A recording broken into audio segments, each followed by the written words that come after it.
Robbie from Rehab CEOs just shared a video talking about the best time of year to recruit new physical therapists to grow your team. In this video, I want to talk to you about how to know when your business is at the right point from a production standpoint to hire a new physical therapist. So if you guys don't know me, my name's Tony Maritato. Welcome to Learn Medicare Billing. There's two frameworks that people often use. The first one, I can't stand it. I think it's the worst way to do business. But basically what therapists or practice owners will do is they'll wait till their team is about 100 to 120% of capacity, and then they'll start the hiring process. That's when they'll start looking for an additional team member to come on board to offload some of the excess work. The problem with that is you're never guaranteed that you're going to find a therapist. It could be 3 months, 6 months, 12 months. By the time you do get a therapist, the existing team is already so burnt out, so exhausted, so tired. Your new therapist gets flooded with patients as soon as they walk in the door, and nobody really gets a good onboarding experience when that happens. Nobody feels good about what's going on. Your existing team isn't happy. Your new therapist isn't happy. It's just a negative experience across the board. A better framework, the way that I prefer to do it, the way we always did it, was as your team is getting close to 75% or 80% of productivity, you start the hiring process. Even if you hire somebody more quickly than you expect, I've never seen a private practice hire somebody who's a great addition to the team, who fits the culture, who doesn't get busy quicker than they expect.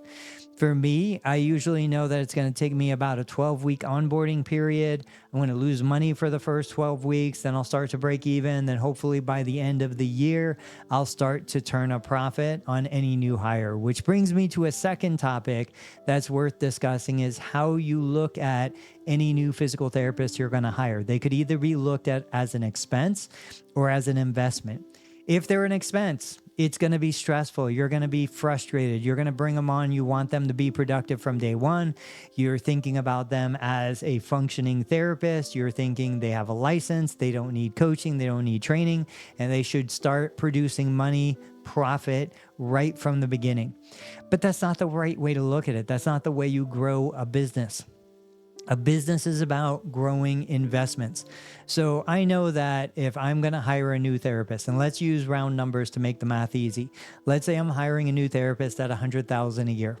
I know it's going to take me 12 weeks to fully onboard, fully build the caseload, fully get that new therapist on their feet, feeling good, feeling confident, doing the job that I know that they're capable of doing. That means that I've invested about $25,000 of the $100,000 that I'm planning to spend for the year. I probably haven't even gotten a fraction of my investment return back because we know that third-party payers are going to take 2 weeks, 4 weeks, 6 weeks before they process and pay the claim. We know that we're paying salary every 2 weeks. So I'm always going to be behind. And when I onboard a new therapist, I'm not giving them a 40-visit caseload from the first day that they start. We're ramping up their caseload. We're choosing the right patients to match the personality and the skill set of the new therapist. These are important variables that we need to control for when we want to provide a positive new hire experience. So for me, I have to look at a new employee, new hire, whether it's administrative or clinical or marketing or finance. I need to know that I'm going to be investing. I'm going to lose money initially on the investment. I need to be comfortable losing that money.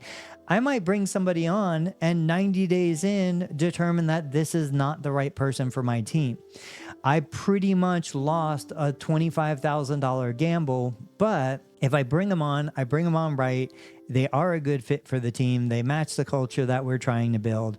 Then my $20,000 investment could turn into hundreds of thousands of dollars in profit over the lifetime of that person's time with us. Two things here. One, think about when it's time to start looking for a therapist. For me, it's about that 80% productivity. I want to start bringing on new clinicians.